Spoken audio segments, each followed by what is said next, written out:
Greetings! Welcome to Film Gazers, a podcast focusing on the science fiction, horror, fantasy trinity, and 20th century entertainment. I'm Steph. I'm Jess. We're cousins / besties. Join us as we reminisce, discuss, and review films from our childhood. Meowdy. Meowdy. I felt like going real country. Real country. Back to our roots. Back to our roots. First off, I just want to say, happy birthday, Jess. Oh, thanks. That's why you're here. That's why I'm here. Just to get everyone caught up, yes, we missed a release date because our schedules kind of didn't align the exact way we needed them to last week, and we were both a little depresso. Need a little time on the couch. And I did write a script for a mini-sode, and then I got real tired and I didn't record it. There's always, but I am going to still do it. Yeah. So this will actually probably come out before the mini-sode that was supposed to come out to let you guys know, oh, hey, we accidentally missed one. so we're just a bunch of hot messes over here. But we explained and... But we explained. What we have here is a failure to communicate. I do have a problem with that. But we did discuss in our July episodes that, we had a bunch of stuff going on, so shit happens. I'm sure our whopping 6 listeners will understand. And also, as we've said before, we ain't getting paid for this. So unless we start actually getting some social media demands of a Patreon, this is how it's going to work. In the meantime, let me pull up that other note I had. I believe we were still deciding what we were going to be doing for this month, so I don't even think anyone knows. No, because I didn't make the social media either. So... better late than never. Here's the announcement for what we have coming up. So this is August, and it was Jess's birthday month, and as usual, we try to it's almost like free choice. We have a slight theme, Jessica's Fantastical Voyage. Mm-hmm. Slight theme. A soft theme. It's a soft theme. Today we're bringing you Powder, and then we're also going to have a newer film, Death of a Unicorn. Mm-hmm. So that'll be fun. I and think it's so. Jenna Ortega, correct? And Paul Rudd? Yes. Andrew told me the other day when I was telling him our schedule, and he was like, oh, what's that one? And then I showed him a little mini teaser trailer thingy. And then he was like, I'm kind of over Paul Rudd. Never. He said he's just, he was like, I think his shtick is done. He was like, it's good. It's kind of how I feel about Ryan Reynolds. Same. I almost just feel like it's a little bit of that, I guess it's the mid-2000s, comedy. Mm-hmm. Those guys, I think it's just starting to wane a bit because it's not fresh at this point. Right. So I'm wondering what the next batch is going to be like. Of young white men. Of comedy movies. And who's going to stand out, from the comedy movies. And I wonder if it'll go a different direction this time around. I mean, maybe we'll get some more ladies and... I haven't seen anything new. What's the latest thing? I'll be honest, I have not. I think this is a consensus that comedy movies have been struggling for quite some time. It's just a lot of pandering now from both sides of things, tokenism almost on one extreme end, and then other comedies, the old punching down, isn't funny anymore either. Comedy's in a weird spot, maybe. I feel like there's been a resurgence, though, of stand-up comedians in my feeds and all my socials and stuff. And maybe that's a sign that more comedy is going to come back, and maybe we'll get some good comedy movies again. Hopefully. Because I can't, you asked me, and I'm like, I literally can't think of any recent comedy The only film. things I can think of recently that have been anything is teenager movies. Yeah, or I really can't think of it. I think I liked some of the holiday movies that Netflix has done. But to me, that's not when it was the rom-com ones. Yeah, that's as close though as I can get to being like, oh, well, it was kind of We don't even funny. have any, like, where's the Wedding Crashers? Yeah, just anything like, where's random. the Owen Wilsons and the Vince Vaughns? And I feel like there's such a pressure now for movies to have to be like a fucking Marvel movie every time. Yeah, like they have like to break big the bank budget and fucking, whatever. I have to make $1 billion internationally. Otherwise, we're not going to invest in it. That's kind of what it feels like too. Mm. Well, we just probably need to get back into more indie films, is what it is. I have a whole list of stuff that I've been meaning to download or look into, and it's just taking the time to do it and watch it all. I'm like, I don't understand how people have time in their day to do any of these things. I have so many hobbies, and I can't have time to do any of them. I know. I am always impressed by people who have like multiple hobbies And that can keep up with them. are kind of time consuming a little bit. You know, you spend a couple hours on or something, and I'm like, what? This is enough. This in my journal? And the movie I have to watch with it, then that's the movie quota for the, like, I know. I can't watch another movie because I already watched this one. And my TV show every night. And work. So we got real off tangent, but that'll be August. That's Powder and Death of a Unicorn. September is my birthday month, and so we went with Jaunty Adventure. Oh, I forgot. We're going to be doing Wild America with Devin Sawa and JTT and that other guy. I'm sorry, I don't remember your name. You weren't on my wall. No, you weren't on the wall. You were not out of the Bop magazine. Yeah. You might have been in there, but you weren't on my wall. No. And then we'll also be doing Adventures in Babysitting, which is a really fun one too. Yes. So, with that, what you been watching? What you been doing? I have been watching The Osbournes, the original reality show. R.I.P. Yes, since the passing of the Our Prince of Darkness himself. Our Dark Prince. So Ozzy. I know. So Ozzy. I don't think he's knighted, but he probably should have will. been. I wonder, can you be Posthumously? If not, you should. Yeah, that one really got me. Yeah. Like, it was like a part of my childhood dying. I know, and your dad was like such a fan.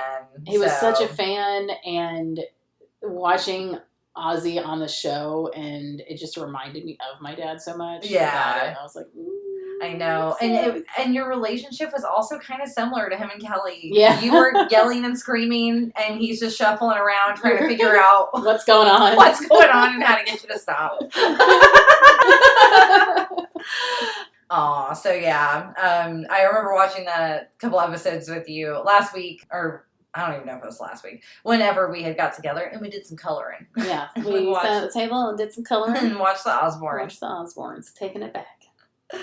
It was very soothing. I suggest everybody does it. Yes, I agree. Anything else you watched? Me and my mom watched this show on Netflix. It was by the creator of Big Bang Theory, Chuck Lorre. Okay. It's called Leanne. Mm-hmm. And it reminds me kind of like a Reba style show because it's very southern, and it's got the lady from Third Rock from the Sun. Oh, yeah. Mm-hmm. I remember her. And Leanne and this lady are sisters. Okay. And it's Leanne, like, going dating after her husband's divorced her. Oh, yeah. Like, her husband I don't want to tell you the whole thing because it's new, but yeah, it's a basically sitcom. that restarting in your 50s. Okay. That's a sitcom, but it was really cute. Nice. Might be next on my list. Yeah, because those two ladies are really cute, bouncing off each other. Noise. Lots of nice southern accents. Oh, and it had the guy that played her husband is the guy from the Drew Carey show, the tall guy who's also in Whose Line Is It Anyway? Oh, Ryan Lewis? The one with the, like, bird-like Yeah, nose? I think his name's Ryan Lewis. He was my favorite usually in Whose Line. Yeah. Him and Colin Mockery. Mm-hmm. Yeah, Colin Mockery I thought was hilarious. So yeah, he played her soon-to-be ex-husband or ex-husband, whatever. It's hard to imagine him as like a asshole or creep. He always seems so like he would be so nice. Yeah, in real life. Yeah. He probably is. He has warm vibes. He does he's got kind eyes. Yes, I he think, does. too. Anyway, so that's pretty much it. I get home and I watch the Osbournes, and then I was done with that, and then I was sad that it was over with. Oh. And then I think I went back to, instead of going back to Hell's Kitchen, I went to. It's called Secret Service with Gordon Ramsay. Oh, God. It's like the new Kitchen Nightmares, essentially. And he's watching from a van with like a little... Oh, Lord. Yeah, like surveillance cameras, and he's like zooming in. Oh, what are they going to do? Zooming in with the camera. Oh, my God. So funny. I was like, look at Gordon. He's still working hard for his money. I mean, he's got, like, I think his youngest kid is, like, 4 or 6 or something. Like, what? Yeah. That's crazy. He's got, like, 6 to 8 kids. Oh, they just kept going. They just kept on going. Damn. I'm like, I guess you got the money to support him, but that's probably why he's never going to quit working. Probably. Speaking of Brits, we are still watching Ted Lasso. We are getting towards the end of the 3rd season. I guess there's going to be another season. Although I'm just wondering how the hell they're going to go with it. Because, like, the 3 seasons have been fine. The 2nd season I didn't like as much. The 3rd season's brought it back. And I just assumed they were going to end it. And now I'm like, how are they going to go on? Like, I don't know. How's it going to go on? Well, it just feels like it might be, like, stretched tooth. You know, like, there's some like, 3 seasons is good for, like, a series. You know, like a solid little series of show. So, we'll see where it goes. I'm not, like, disliking it by any means, but it's not as, like, sweet and wholesome as it started out. But, like, not in a bad way. You're still, like, really attached to the characters. And then certain characters, like, you really liked, and then you don't like as much, and then I like a different character now, you know, so... There's a little fluidity to, like, the storytelling, at least, of all the character development. So, it's still fine. I'm hanging in there. And then we're also finishing up. We've been watching it for a while as one of the, like, whatever, like, right before bed or something kind of show. Home Improvement. Because that was one that stuck out from, like, Andrew's childhood. And he was like, oh, we're already at season 8, and it was 8 seasons was also too long for that show.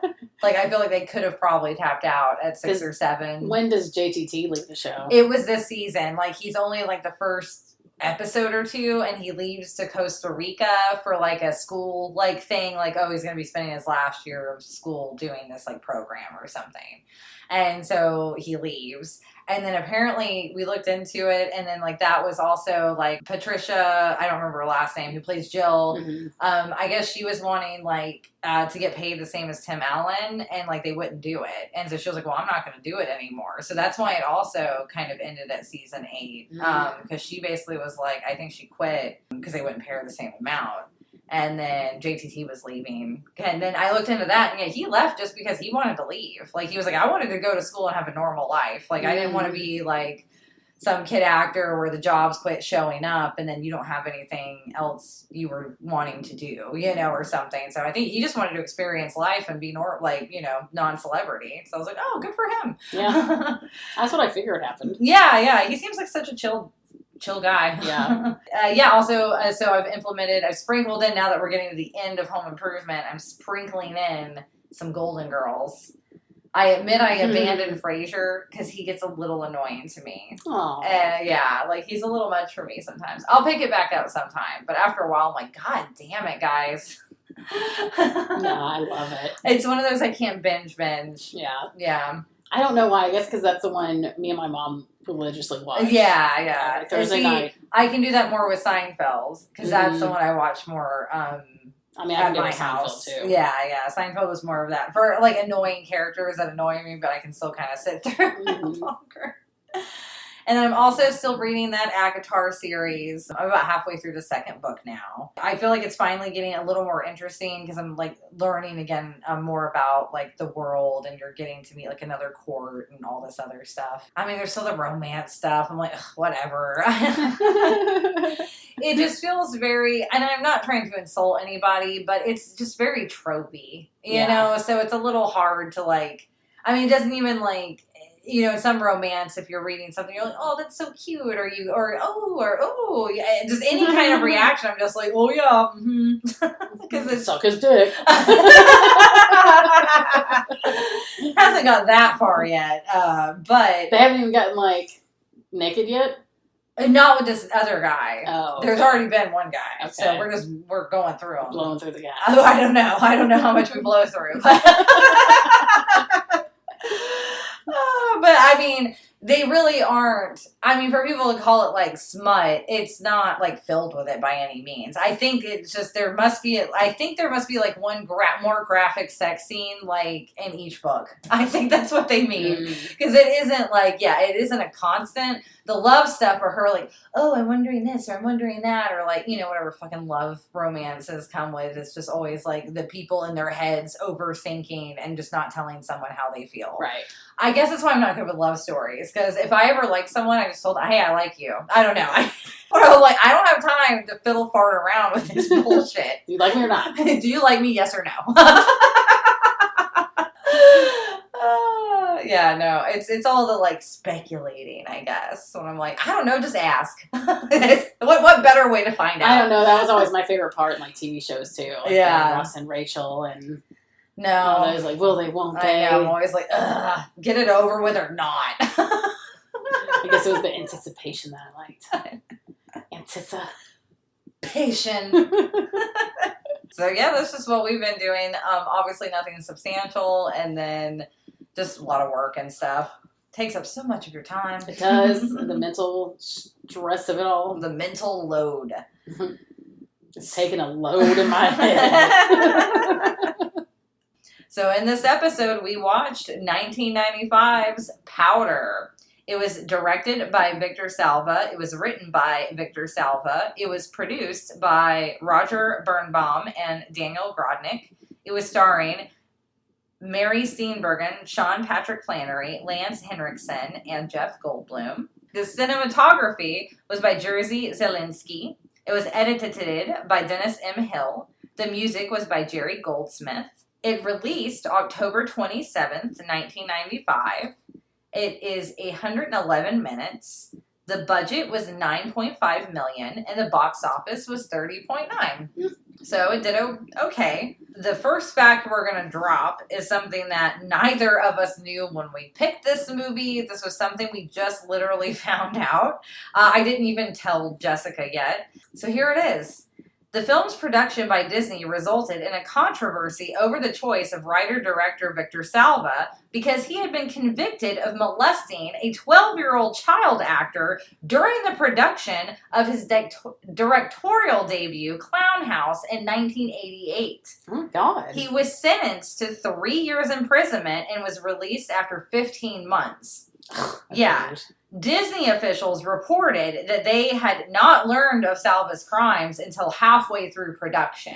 Of this movie? Yes. And they did stress that there were no minors on the set of this film. When Powder was released, the victim from the charge from earlier, his name was Nathan Forrest Winters, and he came forward again in an attempt to get others to boycott this movie. So we had no idea about this when we picked this. Apparently, there isn't even, a ton of facts and information online. The movie, because of that, probably. It's kind of like it was blacklisted. Like, people don't want it to make money. So I'm going to tell you right now, we watched this movie for free. We didn't pay to rent it or anything. So we're going to talk about it. We're going to review it.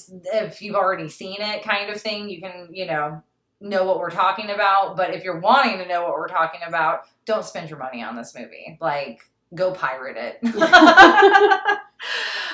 that's find crazy. it. Yeah, that's crazy. I had no idea. I know. Movie. And we were children when we watched it. Like, we wouldn't have known about this either. In 95, I was 7. Yeah, I was 10. Yeah, so. But I watched it all my childhood. I know, yeah, and I never all knew through that. high school I watched it. So that was the craziest fact of all. And with that, I'm just going to give you 2 more small ones. John Williams and Jerry Goldsmith both showed interest in scoring for this movie. Williams, though, had demanded to see a first cut of the film before he even decided to do it. But the request wasn't possible to do, basically, because they were on such tight scheduling. And I'm guessing if they found out midway through about the director, then they were probably just trying to cut as much of their loss as they probably could. I'm sure they were probably like, oh shit, I can't believe we made this money. So that's why Goldsmith finally, he got the final pick. John Carpenter, though, had been offered to direct the film originally, but he declined. That would have been a totally different movie. Yeah, it would have been, because he was already doing scheduling and with Mouth of Madness from 1994 and Village of the Damned from 1995. So he had a lot going on. So yeah, that is the not fun fact about this film. That's way too bad. I know. I'm really sorry. Once again, shit on my childhood.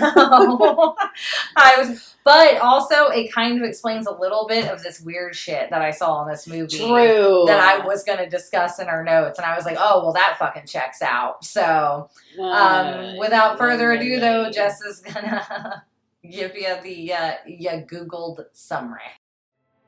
A mysterious albino teenager, Jeremy Powder Reed, is rescued from the basement in which he's lived since birth. But the extremely intelligent Reed is not welcomed into the community. Students at his school fear the outsider because of his bizarre ability to harness extrasensory perception and heal the sick. His relationship with a fellow student, Lindsay, doesn't help matters either, despite the help of his 2 teachers.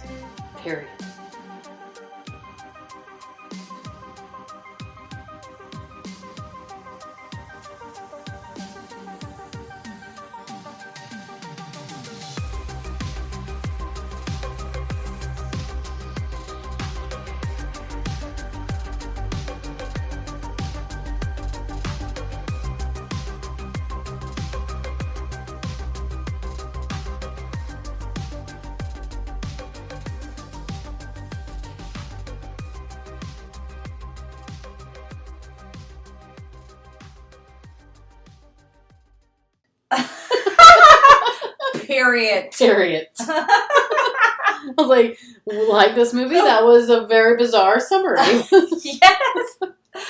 Right on. I was like, he didn't heal no sick?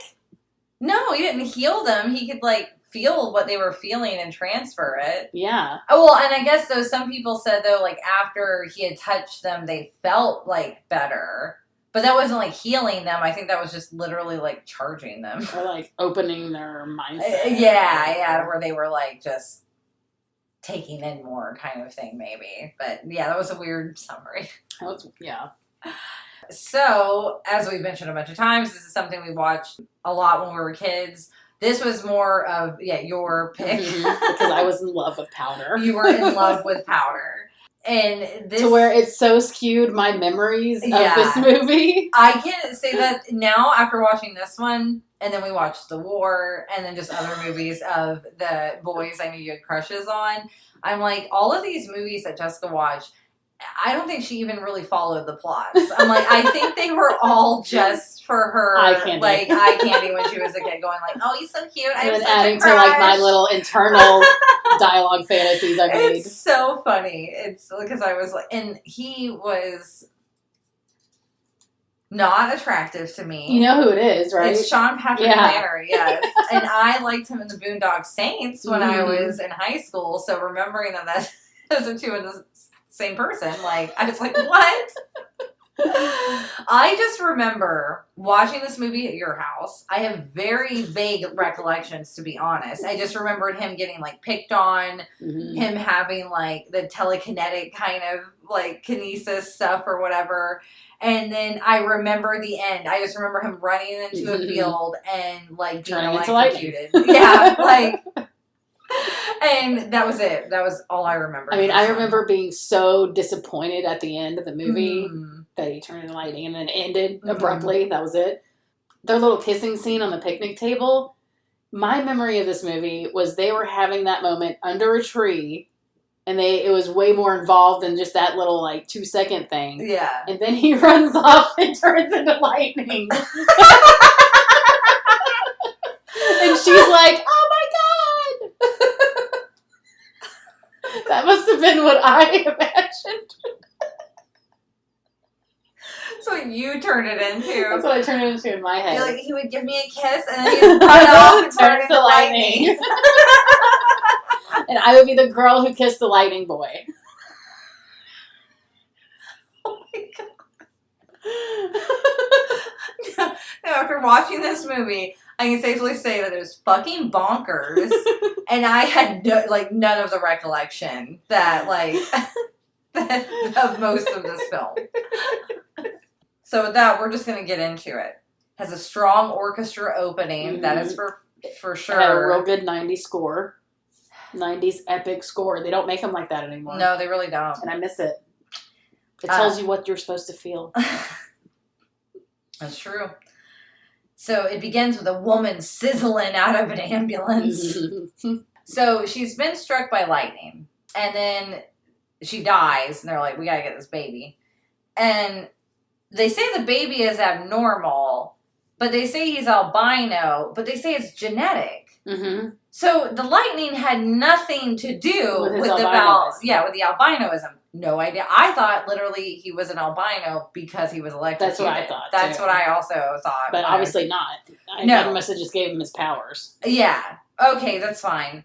So he's a baby though, and yeah, they were struck by lightning. Okay, yeah, he's an albino, whatever. But the dad is like an uber dick straight away, and like, because the little heart thing is going on, but like I don't know. I'm like, why wouldn't you just be concerned about the child? Just because it's white? And then they show the little baby's white hand. It ain't even that white. It's as white as any other baby, the white baby that's born. Exactly, especially if you didn't have a good blood supply or something. All I gotta say is the makeup in this was awful. Oh, really? I thought it still held up. No, I hated it. Because he still just looked, he didn't look like an albino. Like, it just looked like he had mime powder on, and not even good mime powder. I'm like, you could have at least corpse painted his face. Like, if he's gonna be fucking white, make him white. Like, because my memory was he was, like, powdery fucking white. Like, shockingly white. Like, that's, why else would people be like, oh, gaping open at him? In this, like, watching this, I was like, he's fine. He's just pale. Like, I don't feel like the makeup did well at all. I don't know. On my TV. Not for how the people are supposed to be reacting. To like, well, it's because he's bald. And then he puts those contacts in, and you're like, okay, he's fine. Yeah. He looks like any other pasty Midwesterner guy.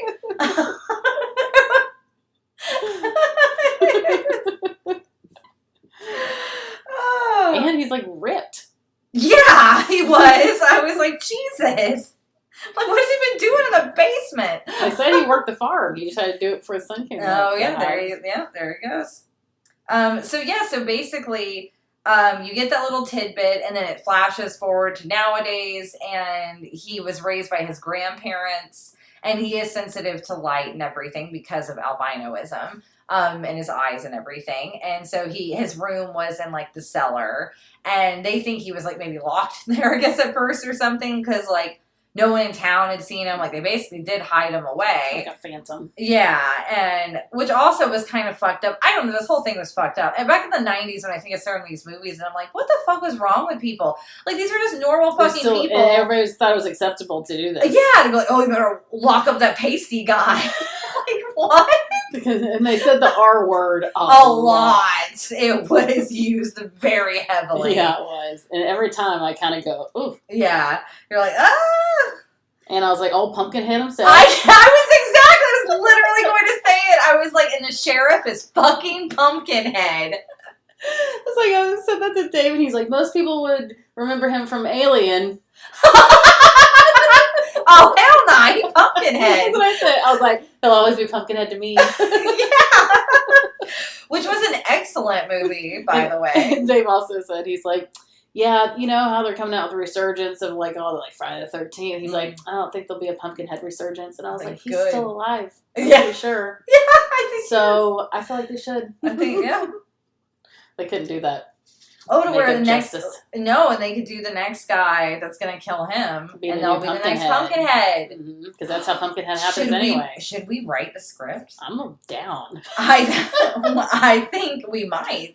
And then also, Jeff Goldblum shows up in this fucking movie when you like least expect it. And I have to say, it's just a shame because this movie had, I think, the most attractive Jeff Goldblum was during that period.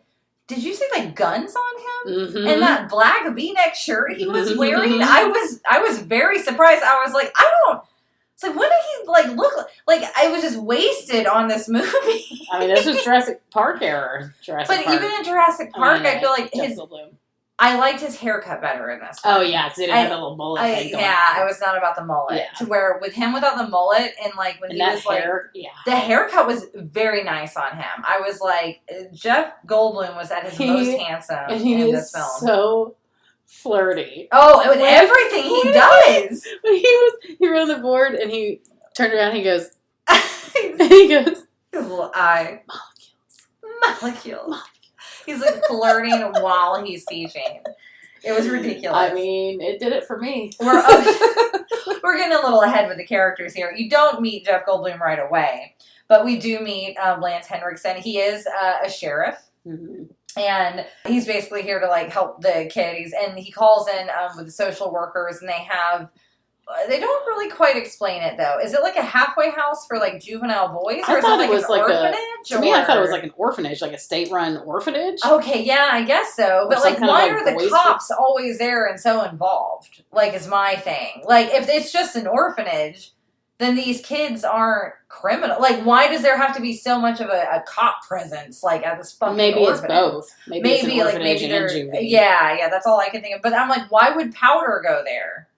Because he's an orphan now, I guess. I was like, it's got to be at least 16? I know. And I'm like, he just like... What other resources do you guys have? You just have literally the juvenile detention center? Yeah. Like, I still don't understand exactly what this fucking camp, sleepaway camp is supposed to be. No. Like...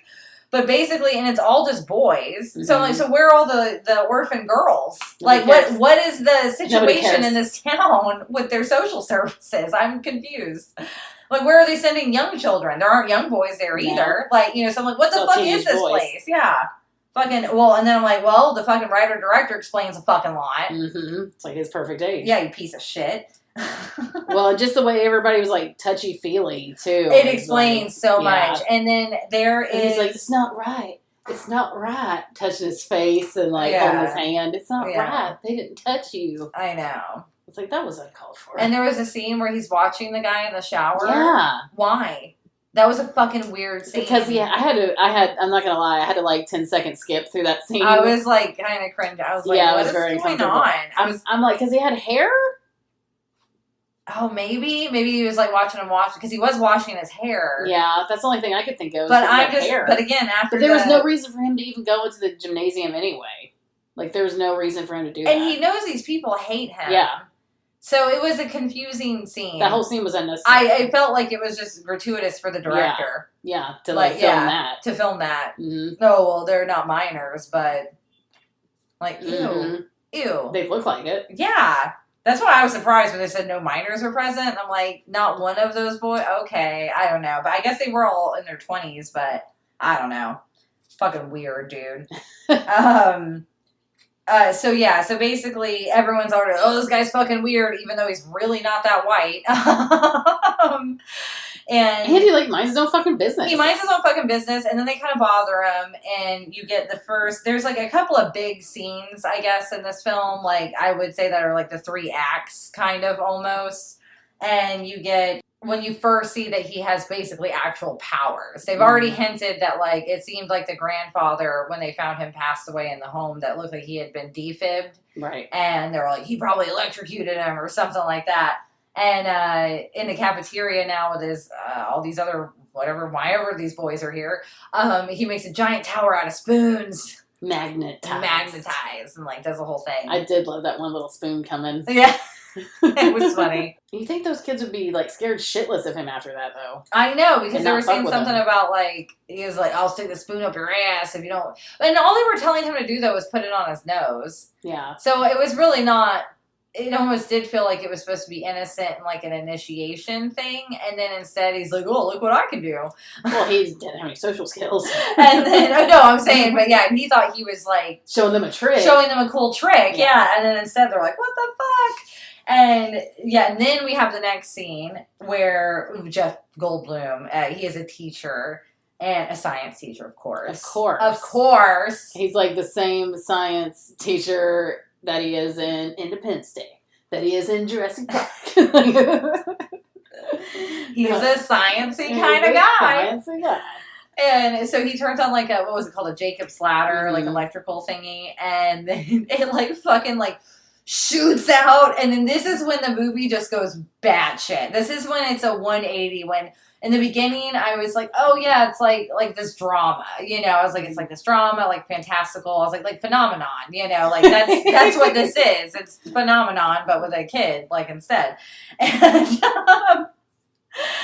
and it fucking electrocutes the shit out of him to where he's like literally like floating electrical with like electrical current like going through nobody's him. in any hurry to do anything. No, like Jeff Goldblum's like trying to run around, figure out how to unplug Eventually. stuff. But they're all like, what?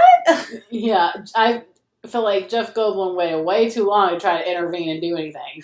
I feel like the whole point of this movie where he's like, yeah, it's for science. I think you're amazing. Like, total fucking creeper. I was like, he was so handsome, but his character was so bad. I know. He's like, I want to be your friend. I know. You're like, ugh. I want to wear your skin. Like, calm down, Jeff Goldblum. And then he goes to the hospital later to go check on him and everything, but he's like totally fine. And gone. Like, didn't he leave? Yeah, he was just like, okay, bye-bye. And he leaves the hospital. Papa. Oh, yeah. That's in my notes. I was going to say, yeah, and that's when it goes to, you basically in this film, you see some parts where it shows what's going on with the sheriff's life, and his wife is dying of, I'm assuming, cancer or something. And he has his son, like, walks out of the house and says, Papa, Papa, can you hear me? And, like, he's, like, gruff towards him. And so you basically know they just don't have a good relationship. They never explain why. Right. Like, all of these people, I think I saw one little quote where it was saying that it wasn't well reviewed, this film, because all of the supporting characters were still just props. Mm-hmm. And nothing was ever, more than face deep kind of thing. You just kind of didn't care enough because you didn't get that information. Like, the social worker, you know nothing about her other than she's just trying to help Powder as best as she, like, can. And I was like, why does she keep calling him Powder? I felt know. So out of place because everyone else is calling him Jeremy. Yeah. And I feel like that was just something like only his grandparents called him. You know? I still felt like it was kind of a disrespectful thing to call him. Yeah. Yeah, it was weird. It was really weird. I didn't like that. Powder. Powder. Did he say you could call him that? I know. Well, I guess when he first introduced himself, he said his name was Powder. So I guess that's why she calls him that and no one else does. I feel like maybe he said that because they'd be like, oh, okay, that makes sense because you're white. Yeah. I did like how Pumpkinhead said to Harley, never thought we'd find a man too white for you here. Yes, I wrote that down too. Because basically the sheriff's deputy guy is like not about. He's instantly just like, I don't like this kid. He's different. Weird. He's different. Weird. And so, yeah, he has that experience. And basically there is a scene though where he's like, why can't I just fucking go home? Like, and you find out that the house is in probate. Like, I'm just like, Grandpa, why didn't you leave that? You knew you had this weird kid. Why wouldn't you have made a deed and a will? And then, yeah, like I said, he's like 16 or 17. Like, if anything, he was so intelligent, he could be emancipated and then been able to get a job and possibly keep his family fucking farm. Yeah. Like, these people just didn't seem to be helping him in practical ways. Right. And so then they take him on a fucking camping trip with the stupid boys club. And I'm like, what do you think's going to happen to him out there? Yeah, idiots. And this is this is like Act 2. Yeah. Basically, the stupid deputy guy has taken the other boys hunting when he wasn't even supposed to be doing that. And then we get the wild deer scene. Mm-hmm. And this is where they kill a deer and Powder ends up in this area he wasn't supposed to be either. Even like, why the fuck are you here? Like, you aren't supposed to know about this. And he knows the deer is in pain. And so he touches the deer as the deer is dying. And then he touches the deputy guy so the deputy guy can feel the deer's pain. And it is like this crazy scene. I think that's also why I like this movie. So I'm like, well, he shared the deer's pain. He does. And basically it turns the deputy completely around. Like, the deputy still doesn't like Powder. But he knows that Powder showed him something because he does talk to Pumpkinhead later and is like, I wouldn't say this to anybody else. I'll deny it if you tell anybody. But, like, this is what happened. I could feel this pain. And he gives up guns completely. Mm-hmm. He won't hunt. He won't shoot. Nothing. He's like, nope, I will not shoot another thing ever again. So I guess it's good for him. But This movie is just like, this is bonkers. It goes in a trajectory. You're just like, okay, what's gonna happen next? and like there was like certain things, like I said, that shower scene that was unnecessary. Because I was like, what could possibly make this movie this long? And in between all of these, that's why I said there's like these big moments. There's the electrocution scene. There's the deer scene. And in between some of these scenes are these very like, this fucking asshole who wrote this was trying to be like so fucking deep and like sci-fi and like, you know, oh, like, but what are we? And we can, you know, like everything was some like bullshit, wannabe philosophical, like science fiction, like, yeah, kind of stuff of, because, you know, it was the Einstein theory. And then basically he's talking, essentially what he took was like the idea of Arthur C. Clarke's Childhood's End novel, in which humanity, there's these aliens that come, like show up, and they're called like the overlords is what they call them. But basically they help humanity evolve. And humans evolve to where they don't need their bodies, and they're just basically light and like their consciousness and stuff. And that's what this movie essentially is about, like of what they think Powder is capable of. He has opened up. That's what he represents. Yeah, all of his, he uses like his whole brain, you know. And phenomenon. Yeah. Exactly. Except it's not a tumor. No, it's lightning this time. Yeah, so that's basically though, that's why this movie's so fucking long, because in between these like big moments, they're just, he's like jerking himself off to fucking this shit. And I even wrote, and this is why I wrote this, and then knowing now what I know about the fucking director was when, he was talking with Jeff Goldblum, and then Jeff Goldblum's fucking touching him, and I'm like, he's basically like, yeah, bro, like, life's dark, you little pussy. He's like, use that brain of yours, and then molest him. Literally what I wrote, because that's what it felt like. Yeah, it was creepy. It was creepy as fuck. Like, what the fuck was wrong with some of these movies in the 90s? It's like Poison Ivy or all over again. Like, I even put, what the fuck, gross. Like, so eventually when the sheriff gets that rundown from his homie, he's like, oh, I'm going to use powder to talk to my dying wife. Right. Because that's appropriate, too. He's like, I know I shouldn't, but... Yeah, literally, like, takes them out of the facility. I'm going to cherry pick which laws I'm going to uphold. Exactly. And then there's supposed to be this, like, and now there's the telekinetic scene with the wife, and, oh, it's supposed to be so, like, heartwarming, and this is what I call Lance Henriksen did a great, Andrew said the exact fucking thing. That's exactly what I have written down. They Green Miled it. That's so funny. Yeah, he was like, oh, and now they're doing the Green Mile. Except I think this movie came out first. Probably, well, the book may not have, though. The book may have already been out. I don't know. Really? I wonder. And in between all of this time, too, they have had the teenage girl that he's somewhat interested in. Who, you know who she is? Who is she? She looked familiar. Her name is Missy Kreider, a.k.a. Becky Meeks in Frailty. She was his wife in Frailty. Oh my God, that's so funny. Because when it showed her picture, I clicked on it and I was like, oh my God, that looks really familiar. And a picture of her from Frailty. Oh, crazy. No, I thought she looked familiar, but I couldn't place her. Yeah, and we get just little tidbits of her. I mean, honestly, they didn't even really need her character. I feel like they did it just so you'd have someone actually appropriate around his age fucking touching him. Yeah. That's how that felt. Because, yeah, like, she basically does kiss him in front of, like, a public fair setting, and, like, her dad gets all mad and is, like, gonna beat him up, and then they come, though, and break it up. But that's when he basically is kind of like, you know what, I'm fucking done with this town. Like, this Mr. Science guy is trying to fucking experiment on me. Fucking got this lady who's like, powder, and the fucking sheriff's on my nuts all the time. So he's basically wanting to, like, dip out, and he just wants to go home. So he's like, I just want to go see my fucking house, you know, my family home. And beforehand, when he was trying to get out, he was supposed to be leaving. Exactly. Why did he go on the basketball thing when he's just supposed to be getting the fuck out of there? Because he knows they're just playing basketball in there. What is he expecting? Yeah. And so, of course, they're like, what the fuck you watching us for, you fucking weirdo? Yeah. Because he is being weird just watching them. In the shower. Yeah, like, it's weird. And then they basically strip his ass. And then they strip him, and then they're gonna, like, beat his ass, and they know he's afraid of lightning. so they're basically going to go take him out and throw him in a puddle and then be like, oh, lightning's going to get you. And it gets them, that's for sure, because he does a couple of EMP like pulses a few times in this film, which cracks me up every time because it's almost like superpowers. Slow mo. Yeah, it's always slow mo, and then there's like whoa, and the energy going away from him. And he does that tidal wave in the mud puddle. Yes, and it basically kills the main bully guy who's been fucking with him, and then he goes and fucking defibs the guy. With his bare hands. And even brings him back. And all the boys see this and everything. So then they're like, okay, so Powder's obviously not too bad of a guy. He's cool. He's cool.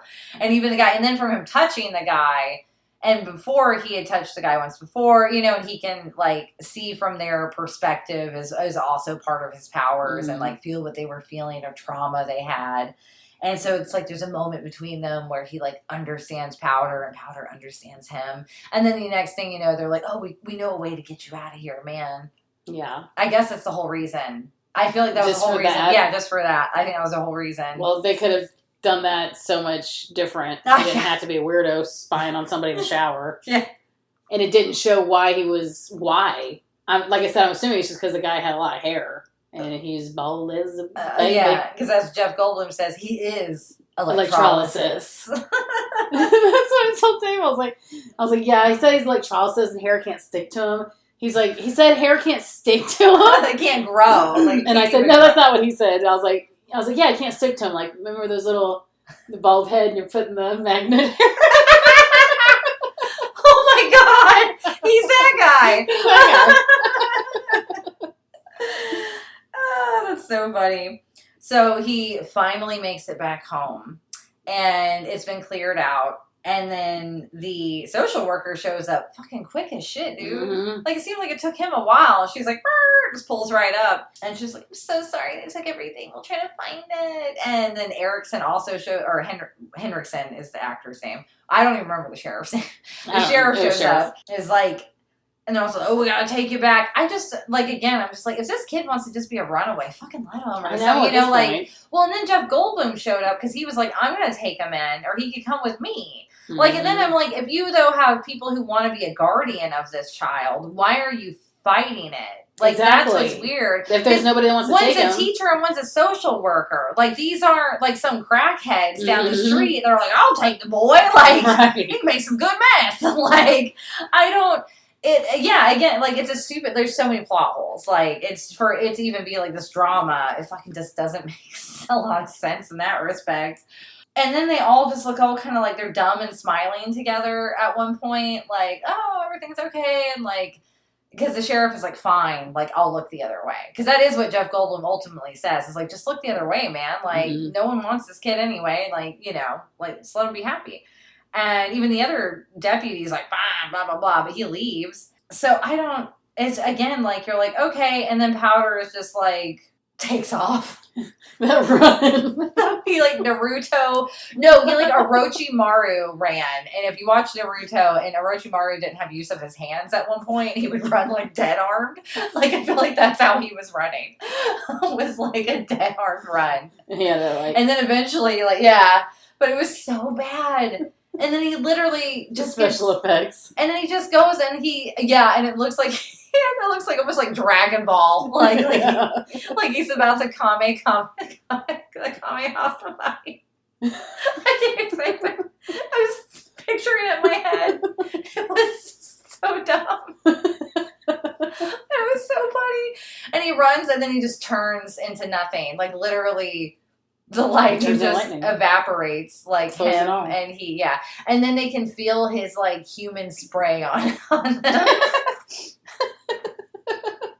because they're they're instantly smiling and breathing in his they're all sobbing. No, but they were smiling at the same time. They were and then even the sheriff, remember, he's crying and crying but smiling and wiping the tears from his eyes, but it was they literally show Powder it's supposed to be him, just fucking dissipating all over them. Like a mist almost. Like they're finally misted by all of them is what It didn't feel like lightning. It was gross. So, and again, after finding out about the director, I'm like, a lot of this? Yeah. I don't like this movie anymore. It's sad because if you hadn't told me that, I'm like, I'd probably watch it again. Yeah, no, yeah. I'm not. No, yeah, I wouldn't either. Overall, it would be like an in-between movie. Like, I think even Roger Ebert gave it 2 out of 4. You know, he was like, it just wasn't well-rounded enough and, you know, try to go too deep in things that it had no right doing, like, with what the rest of the movie entailed. Right. So, yeah, I wouldn't watch this one again. But it was crazy watching it. And I will admit, I laughed out loud like multiple times through the watch. So, yeah, I can't say we recommend it. But again, as we stress, we did watch this for free. If you are wanting to that badly watch it, I just don't spend money on it. You know, like don't let anyone benefit from watching this. When I looked it up just on Apple, it wasn't streaming anywhere. Yeah, so and I think that would make sense that it's probably under the radar a little bit. So, yeah, that was 1995's Powder. Crazy the time. First stop on Jessica's fantastical voyage. It was fantastical, all right. It was not the romance that I thought it was. No, because the way you liked it so much, I always assumed that him and the girl, there was going to be just more to their story. It was in my head. Yeah, there was a lot more to it in my head. There was more sexual tension between him and Jeff Goldblum than there was between him and that girl. So yeah, it was just an odd movie all around. Yeah. Add that to the list of Jessica's odd childhood films. And then, like I was telling you earlier, I was like, makes me think of what I considered entertainment as a child. You're like, okay. You know, no, I know what it was because I always loved like an Outcast. I always loved a good Outcast that was still kind of hot and, you know, only liked me. Like, I only got to see that part of them, nobody else. So funny. Oh, that's great. That's why I love this. And he loved animals, obviously. Yeah, that's true. And he was ripped. He had those little pursy lips, though. He did the Denzel. Yeah, sucking your cheeks. Mm-hmm. I liked it as a 14 to 16-year-old. Apparently, I could see. I could see. I remember. So. And his little blue sunglasses. I remember you liking him, and he dresses like It's like a Cranberries music video. Yes! Oh my God, that's exactly what it It just came to me. That was a perfect descriptor. And his little suitcase and him like on the side of the road and his little glasses what are those and his kind of hat. hats called? And, oh God, it's not like it wasn't a fedora. It's not a fedora. It was like a little, I don't know. like a little bowling hat or something. It was something. It was an old man hat. Oh, some kind of old man hat. Derby? No, it wasn't a derby. Yeah, it was an old man hat with his little like John Lennon blue sunglasses. But I used to have something like that. It's so funny. But it was a blast from the past. That's for sure. I'm glad I didn't remember much of it because, like I said, it was crazy watching it. Lindsay's hair was terrible.